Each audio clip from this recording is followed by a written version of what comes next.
Baik, terima kasih atas waktu dan kesempatan yang diberikan kepada saya. Sebelumnya, perkenalkan nama saya Elendina Kila, NIM 1803030017, kelas A, semester 6, jurusan Sosiologi. Baik, dalam kesempatan ini saya akan mereview buku ketiga saya, yaitu tugas harian mata kuliah Sosiologi Politik dengan judul Politik, Kebudayaan, dan Proses Sosial. Budaya dan Politik. Pada tahun 1959, Ceaurraich Mills mengamati bahwa konsep budaya adalah salah satu kata-kata sponge dalam ilmu sosial. Meskipun ada banyak pendekatan yang biasanya dihubungkan ke berbagai disiplin ilmu untuk mengkonseptualisasikan budaya yang terdiri dari nilai-nilai, pengetahuan, keyakinan, simbol, bahasa, dan artefak yang ditemukan di semua masyarakat. Budaya sangat penting untuk memfasilitasi interaksi sosial. Weber mendeskripsikan konsep tersebut dalam pengamatannya tentang sifat alam, agama, dan budaya dalam memadu aksi sosial, bukan gagasan tetapi kepentingan materi dan ideal secara langsung mengatur tingkah laku manusia. Talcott Parsons pada tahun 1951 mengidentifikasi 3 elemen budaya, yaitu pengetahuan, nilai, dan ekspresi simbolik, dan semuanya itu ditransmisikan, dipelajari, dan dikategori. Yang pertama, pengetahuan adalah gudang pengalaman, temuan, fakta, dan cara memahami dunia. Misalnya, sejak pencerahan sains telah berkembang menjadi tradisi pengetahuan sehingga sekolah jelas memainkan peran penting dan melestarikan pengetahuan ini dan membagikannya secara berturut ke generasi. Yang kedua, nilai terdiri dari keyakinan atau tolak ukur mental dan menilai dunia.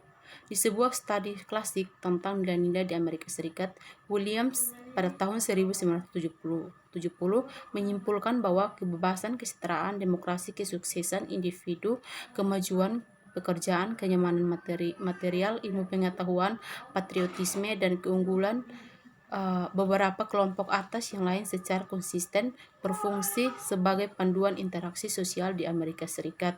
Parsons juga mengemukakan folkways dan adat istiadat adalah bagian dari elemen budaya ini. Selain itu, Parsons menyoroti signifikansi ekspresi simbolik sebagai elemen budaya, termasuk seni, musik, puisi, ritual, dan agama sebagai manifestasi emosi dan selera. Yang ketiga, ekspresi simbolik adalah asosiasi dan nasionalisme atau patriotisme seperti mengibarkan bendera. Bahasa juga dapat berperan dalam melegitimasi hubungan kekuasaan atau lebih tepatnya secara harfiah menciptakan kriteria kewarganegaraan. Dalam hal ini, alat dalam label ini sedemikian cara kita mengaksesnya ketika mempertimbangkan akses kekuasaan dan politik. Bagian A, Politik, Kebudayaan, dan Kerangka Teoritis. Karya-karya awal dalam sosiologi politik mengacu pada budaya dan termasuk pada konteks budaya, psikologi sosial, dan politik. Bendix dan Lipset pada tahun 1966 mengemukakan bahwa interaksi antar individu yang menempati posisi ekonomi yang sama juga dikondisikan oleh determin budaya, sosial, dan psikologi dan situasional dalam membangun agenda penelitian bidang sosiologi politik yang berkembang di tahun 1960-an. Koster berargumen bahwa kekuasaan memiliki sejumlah dimensi budaya yang layak untuk diteliti lebih lanjut, sementara ilmu politik berkonsentrasi terutama pada bidang politik secara khusus. Sosiologi politik menyatakan bahwa untuk memahami proses politik secara penuh, seseorang harus menghubungkan politik dengan seluruh struktur sosial. Para sosiolog menekankan bahwa tatanan politik tertentu dari contoh perilaku politik, misalnya pengemutan suara, harus dipelajari dengan referensi yang terkesan non-politik karena faktor-faktor seperti sosialisasi, kaum muda, pola formal dan informal, asosiasi di mana laki-laki terlibat dalam berbagai cara atau cara-cara rumit di mana sistem kepercayaan dan ideologi mewarnai cara pandang para aktor politik. Yang pertama itu tentang pluralis. Budaya selalu memainkan peran penting dalam pemikiran pluralis tentang politik dan kekuasaan. Kaum pluralis memandang budaya sebagai tempat bersemayam bagi keyakinan, nilai, simbol, dan orientasi yang diperlukan untuk mendukung proses politik. Tocqueville meramalkan kesuksesan besar bagi negara baru, 5 kesimpulan tentang demokrasi Amerika yang akan menjamin keberhasilannya. Yang pertama, pembagian otoritas di seluruh rakyat yang akan meningkatkan individualisme dan keragaman dari sudut pandang. Yang kedua, serta perpecahan kekuasaan antara pemerintah negara bagian dan federal, sistem federal yang membagi kekuasaan di antara 3 cabang pemerintahan. Yang ketiga, rasa kontrol lokal yang menganggap orang luar sebagai ancaman. Dan yang keempat, hak asasi pers bebas. Dan yang kelima, hak untuk bebas berserikat, mencegah sentralisasi fungsi ekonomi atau sosial di luar pemerintahan. 5 pengamatan dari Tocqueville ini mencerminkan asumsi pluralis tentang politik dan kekuasaan. Kekuasaan dipandang antara kelompok dan asosiasi warga, bukan terkonsentrasi, tetapi lebih seimbang sebagai hasil dari pemilihan yang adil dan pertukaran kesempatan untuk memerintah. Nilai dan kepercayaan didukung oleh struktur budaya, dan di dalam beberapa kasus, nilai-nilai ini tercermin dalam bahasa konstitusi itu sendiri. Salah satu pengamatan terpenting Tocqueville berhubungan dengan frekuensi kejadiannya. Orang Amerika cenderung untuk berorganisasi menjadi asosiasi sukarela untuk sosial, ekonomi, dan tujuan politik. Yang kedua, elit atau manajerial.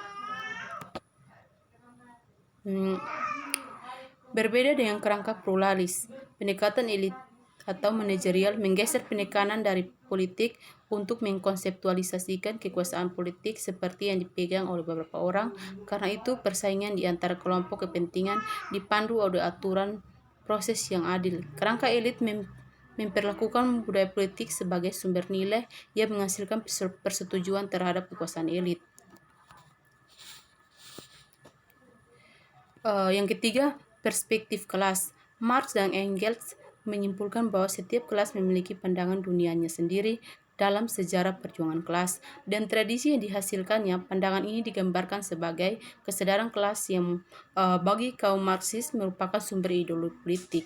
Kesadaran kelas mencerminkan ekonomi dan sosial politik yang didasarkan pada kelas atau perspektif Marxis.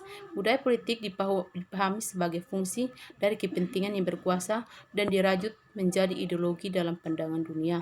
Simbolik, aspek budaya dikendalikan untuk meningkatkan keuntungan ekonomi bagi para pemimpin kapitalis. Kapitalis ideologi atau kesadaran direproduksi dan didistribusikan dalam buku, surat, mimbar gereja, dan media dalam segala bentuk.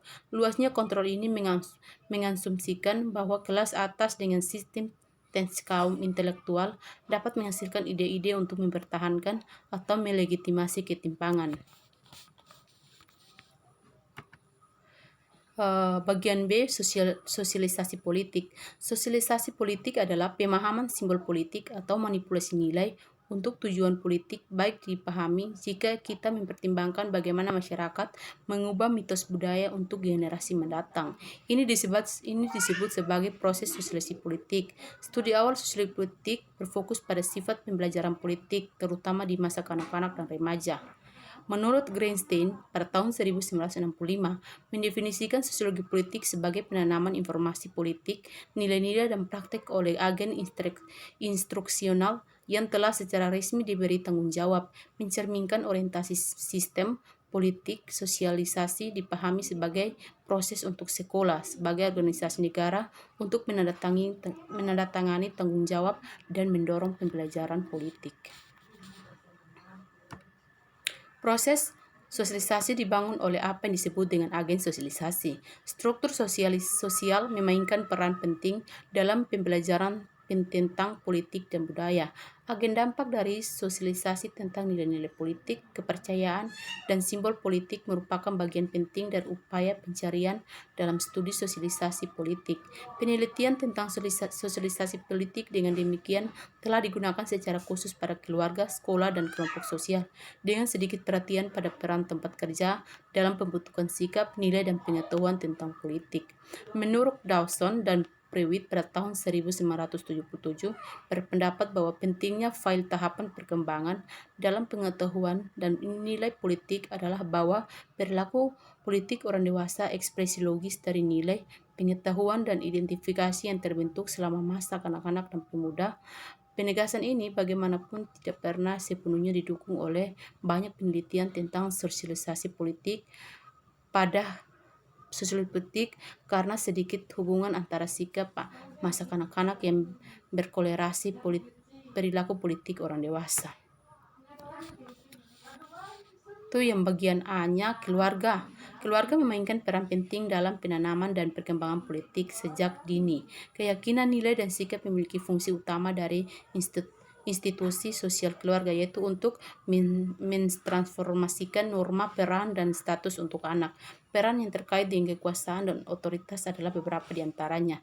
Yang pertama kali dipelajari di lingkungan keluarga. Misalnya, orang tua pekerja cenderung menampilkan lebih banyak pola disiplin otoriter dengan anak-anak.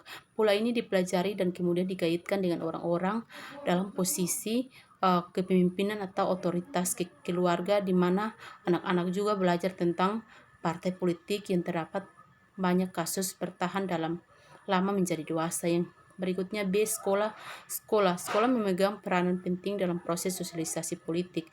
Jelas ada peran eksplisit untuk lembaga sosial pendidikan yang menuntut mandat sosial untuk mengajar dan mendidik anak. Dan yang terakhir, sekian dan terima kasih.